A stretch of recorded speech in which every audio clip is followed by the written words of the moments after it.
The climate is changing well today. Most hips do not eat much of the cold and cough during winter. But eating certain fruits increases our immune system.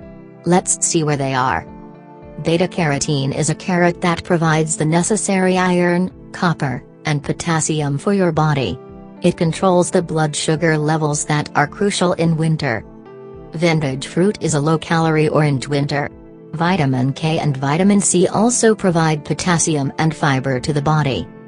Special fruit apple show more passion than this at this time.